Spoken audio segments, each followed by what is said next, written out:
him and Craig have a rapport. They trust each other. They like information can be disseminated that way. And I think that's maybe what I like most about it is that the leadership comes from top down now. All right, speaking of Backlund, obviously signed a 2-year extension. Was it 3? How much was it? 3.25 or something? Sorry, I'm totally 3.25. Let's get your thoughts on that. Obviously, pretty good value deal for what he's capable of doing, as long as he can continue doing it at this age. Yeah, I liked it. I don't know. There's a strong contingent of Flames fans who are like, oh, what are we signing Backlund for? What are we signing 35-year-olds for? To an extent, yeah, I understand that because, there isn't a lot of room on the roster for some of these young guys to get in. But with Backlund, it's different. He's the captain. And, if you listen to the press conference, I think it was very interesting. So he actually phoned Craig and was like, hey, like, I want to stay. I want to sign an extension. Yeah. Well, we touched on like an episode or two ago. Yeah. When he had he sat down with Elliot Friedman reporting on it. He wanted to be part of the new rink. He wanted to stay in Calgary. He wanted to finish out his career here. So, when you hear Craig talk about it, it would be different if they're just signing some random 35-year-old. I understand that, or 36-year-old. But it's Backlund. He's the captain. And, when you hear Conroy talk about his relationship with Backlund and how Backlund's utilized in the organization, this is a slam dunk. And you know me, I've always had a bone to pick with how they kicked Gio out the door. I never liked that. I thought that was pathetic. So I'm glad it's kind of like every wrong Brad did, Craig is just kind of like writing it. It's like, right? Oh, we didn't have a captain. That's stupid. We're having a captain and we're going to sign him and he's going to be here. This is insane. What are you doing? Dubé is available to play in the NHL again. Yeah, I think we'll just give him a fresh start. I think he needs a fresh start. We're just going to pass on that. Brad's like, oh, he might be a fit. Might be a fit on the Leafs. Yeah, Toronto's sniffing around. Of course. Sniffing around everything, eh?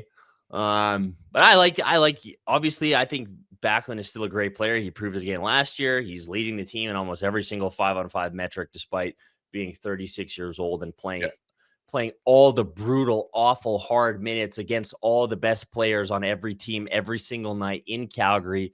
Team that can't score, team that can't do anything, team is just slogging it out every night, and he's still out there, these matchups, playing this matchup game, working his butt off, him and Coleman just doing their thing again.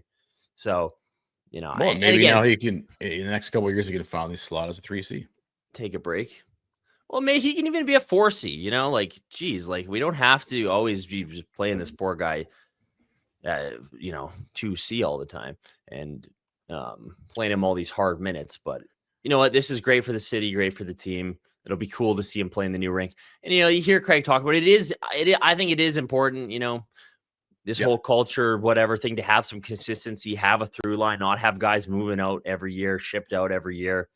You're bringing a lot of young new faces in, Zane, all these guys. They've really created and fostered this environment, and you've seen it now come to fruition with Coronado and Wolf committing long term. Yeah. Even Wolf's comments, Backlund coupled some of those comments. The script has been flipped. Like, Calgary is now trending up in the right direction. I mean, they basically missed by half a point in the playoffs last season. Can they do that again? We'll see. But it's starting to become a destination, I think, on players' minds, I think. Breaking news coming in from Bet365, where every nail-biting overtime win is a barn burner, where every face-off, hat-trick, power play, shot on goal, penalty shot, and every suspenseful minute in between is amazing. Whatever the moment, it's never ordinary at Bet365, an official partner of the NHL. Download the Bet365 app and use the code NATION to get in on the game. Must be 19 or older. Please play responsibly. Yeah, and I think it's just good to quiet all the bullshit too, right? It's not every year is a big what's gonna happen? Where's it go? What are we doing? What's going on? Is this player leaving? Is that player leaving? And that's kind of been one of Craig's. I wish you'd deal with the Anderson thing, but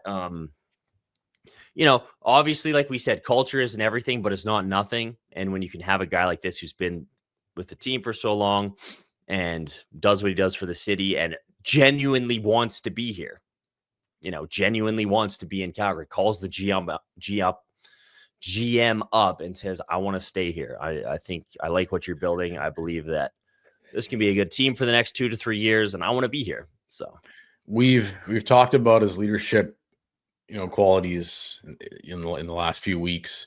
I think this is just another sign of his leadership for this organization.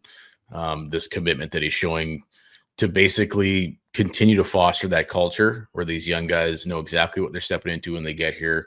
There's a framework they step into. They're not trying. There's no guesswork happening. yeah. And then he's talking about playoffs. Yeah. Like it is in his extension interview talking about we just missed out. We're trying to make the playoffs next season and the upcoming seasons after that. Like this is Calgary is coming back around here. So well, and just Craig, like he said, with his role, like him and Craig have a rapport. They trust each other. They like information can be disseminated that way. And I think that's maybe what I like most about it is that the leadership comes from top down now. Yep. It comes from the coach to the GM to the coach to is the how it's captain. supposed to be. Yeah, and the other way around, like the coach, the captain can go to the GM, the captain go to the coach. Like for years, it was just kind of like we don't know what the fuck is going on.